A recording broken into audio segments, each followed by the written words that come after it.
Graça e paz, meus queridos irmãos, que Deus abençoe a vida de vocês, de sua família, e que o Senhor possa iluminá-lo através desta palavra. Bem-vindo ao meu canal Verbo Inspirador, e que possamos juntos hoje aprendermos um pouquinho no livro de Eclesiastes de Salomão, capítulo 11, e nós vamos estudar este capítulo hoje. Que você possa abrir a tua Bíblia na tua casa e juntamente possamos adentrarmos a este texto, ok, queridos? Bom, no versículo 1, Salomão fala assim: lança o teu pão sobre as águas, porque depois de muitos dias o acharás. Queridos, sabemos que a vida de um agricultor não é nada fácil, né? Requer muito tempo, requer muitos dias de plantio. Ele lança ali a semente, ele não sabe a certeza do que vai acontecer, o que a natureza está aguardando para ele, né? Ou seja, está proporcionando para ele, e assim melhor dizendo, né?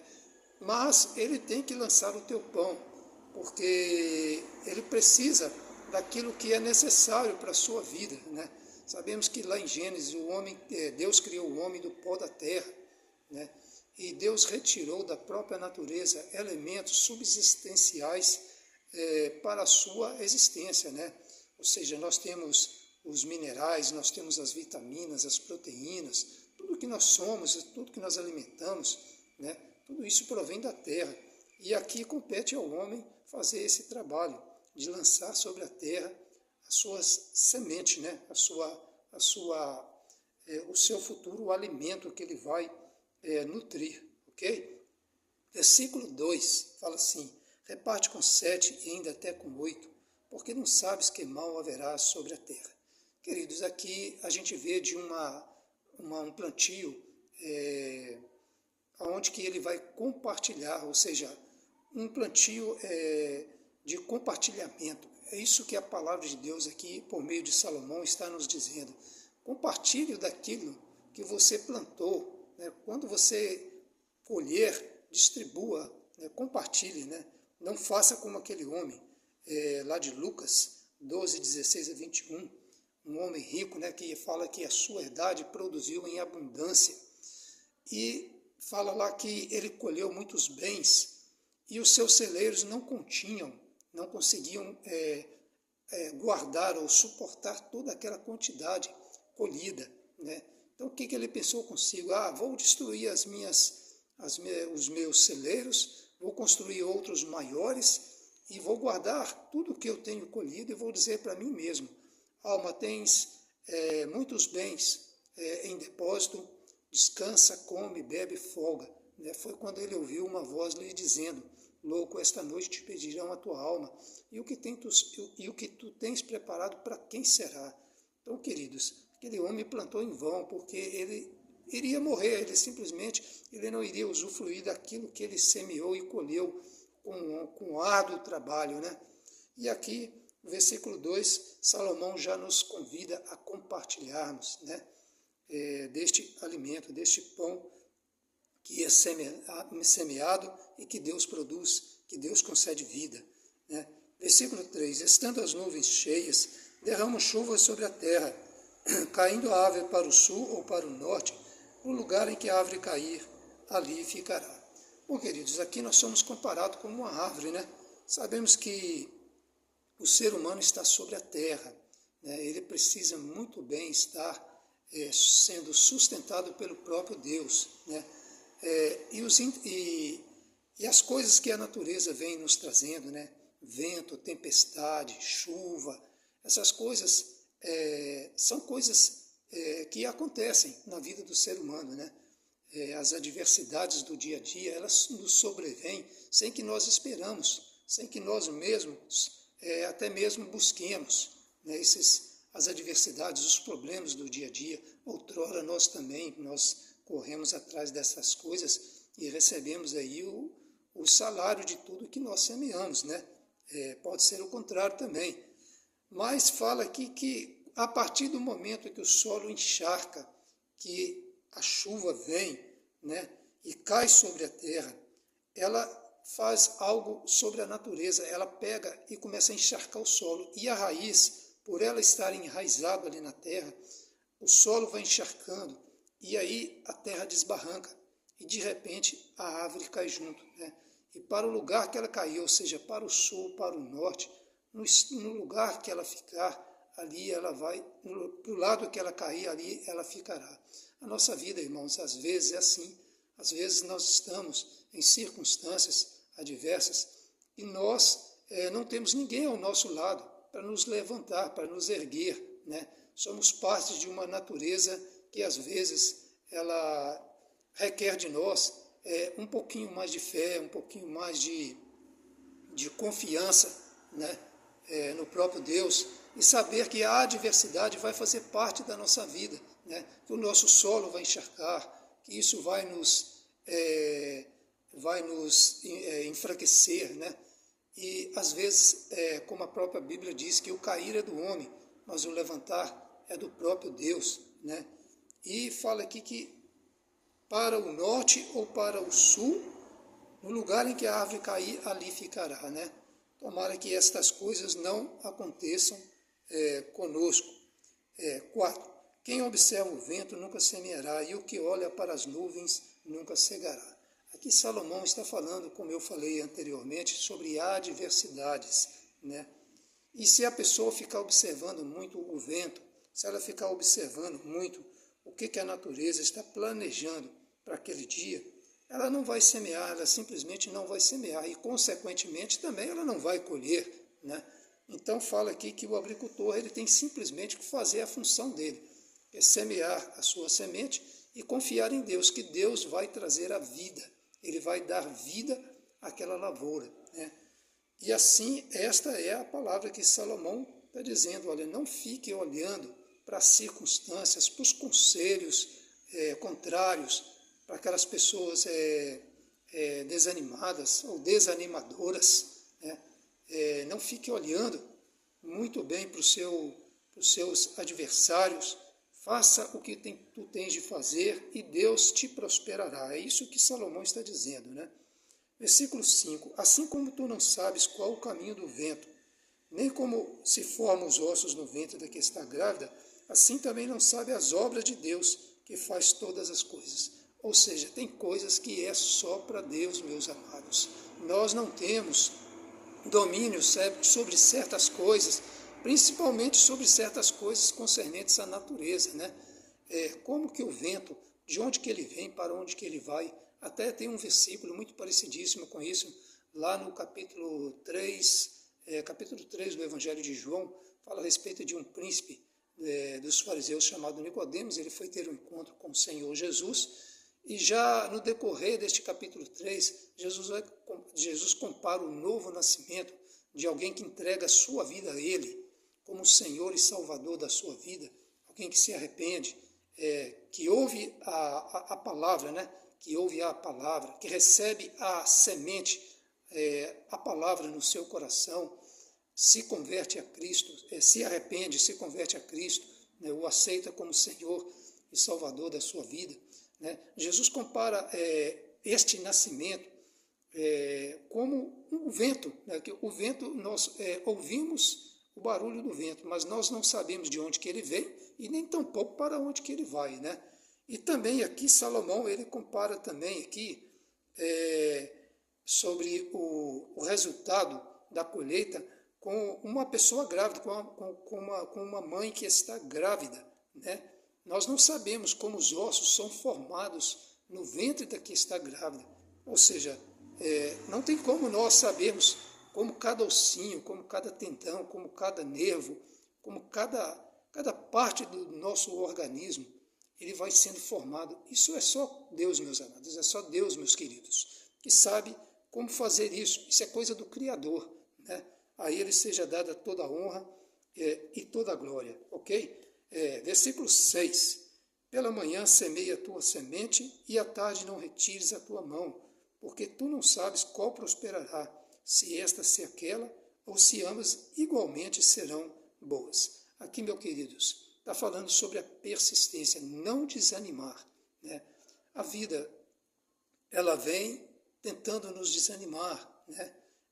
Nós que já entregamos a nossa vida a Cristo, todos os dias nós passamos por problemas, por adversidades, né?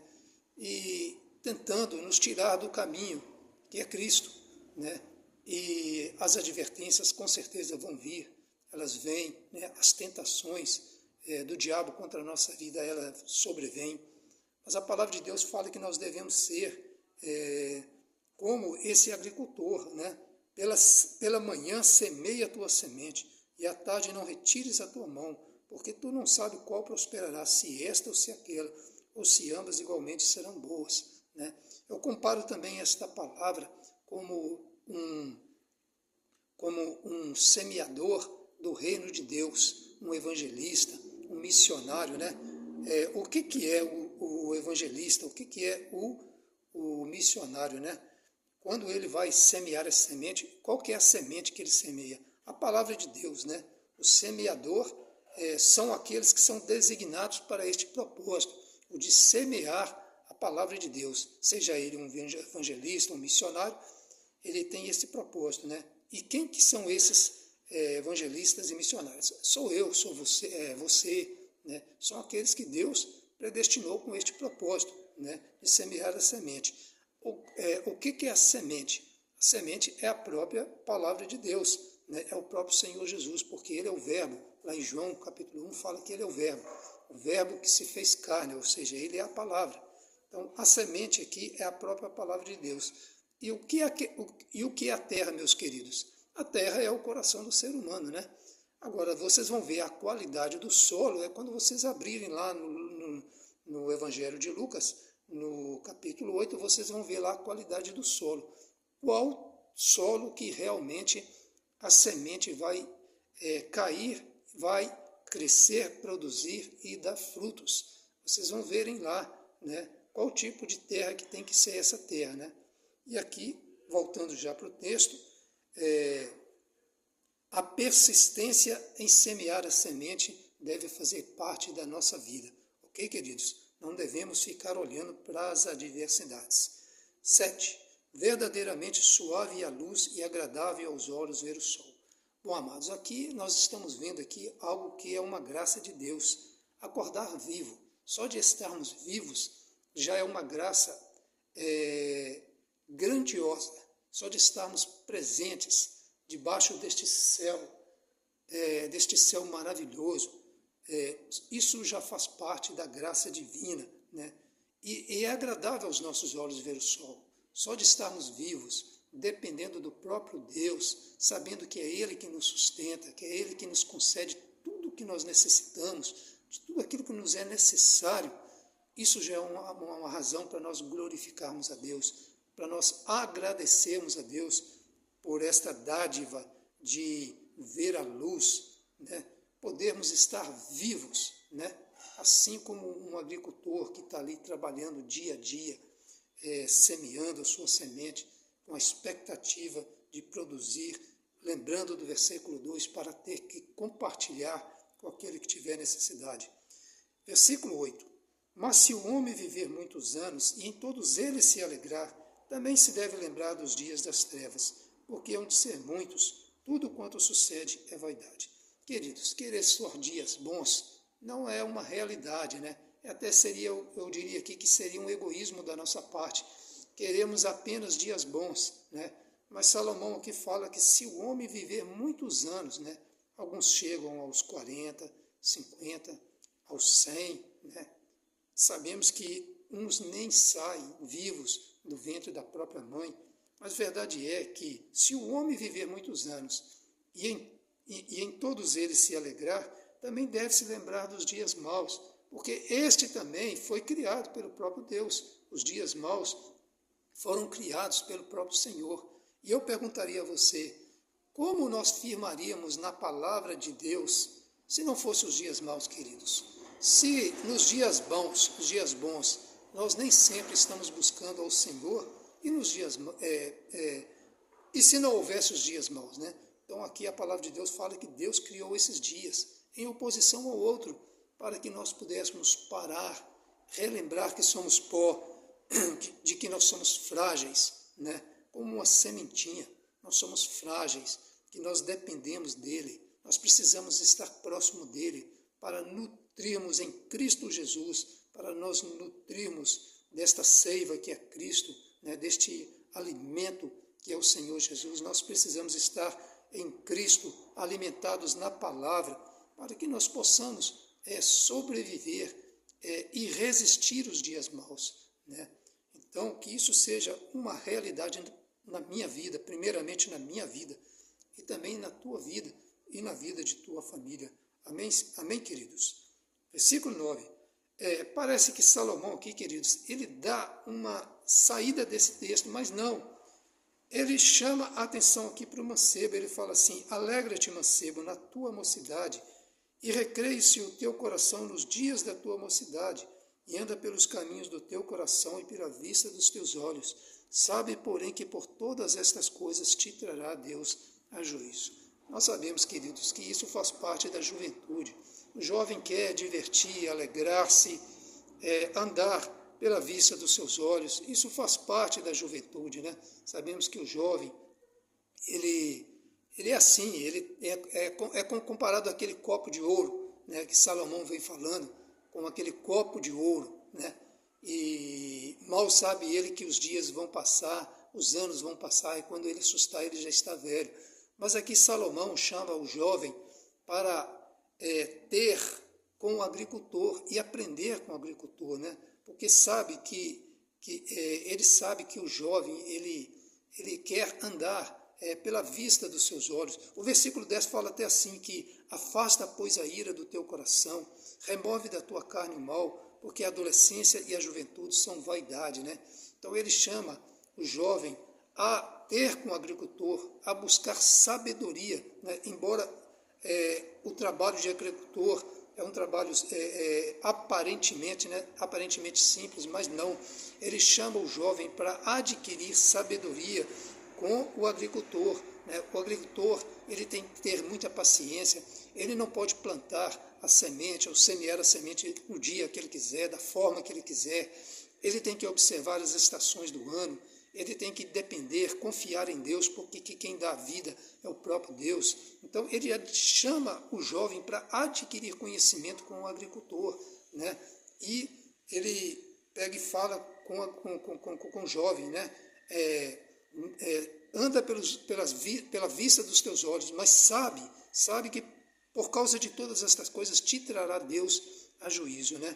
O versículo 10 fala sobre a ira, né? Sabemos que o jovem, ele é suscetível à ira, como todos nós somos, mas o jovem, ele acaba irando-se, porque às vezes numa frustração ele acaba irando, né? E aqui a palavra de Deus pede para que ele remova da sua carne o mal, né? Um exemplo bíblico que eu posso ofertar aqui é o de Caim. A Bíblia fala que Caim, Deus falou com Caim: olha, Caim, retira do teu coração o mal, ou seja, o mal jaz à porta, né? Compete a você dominá-lo, né? Sabemos que Abel ofertou um carneiro, um cordeiro, né? E ali a oferta de Abel foi aceita, mas a oferta de Caim não foi aceita. Ele ofertou qualquer outra coisa vindo da terra lá, que Deus não aceitou. Mas o problema ali, meus amados, meus queridos, não era a oferta, o problema ali era o coração de Caim. O coração de Caim não era íntegro, não era reto diante de Deus, né? Ou seja, o mal estava presente no coração dele, a ira. E isso foi tão notável, né, que ele deixou ser levado pela inveja e ele acabou matando seu irmão Abel. Então foi o primeiro homicídio que houve na história da humanidade. Isto com certeza fruto do pecado colhido lá por Adão e Eva, né? Sabemos que o mal entrou no coração deles e daí para cá, daí em diante, nós sabemos que esse mal persistiu. E como os nossos jovens hoje têm sido ceifados tão rápida, de forma tão rápida, queridos, e nós às vezes ou seja, isso nos traz tristeza, é isso que eu quero dizer.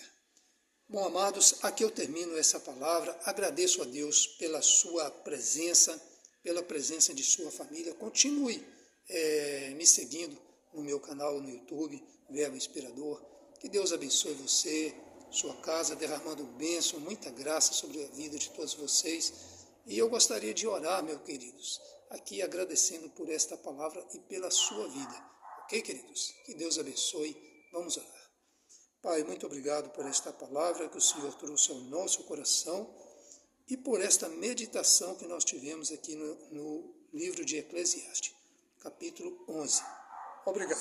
Obrigado, Senhor, por esta palavra e que o Senhor complete esta mensagem no coração de cada pessoa. Muito obrigado, Pai, em nome de Jesus Cristo. Queridos, que Deus abençoe e continue lhe dando uma ótima tarde. É isso aí, grande abraço e até mais.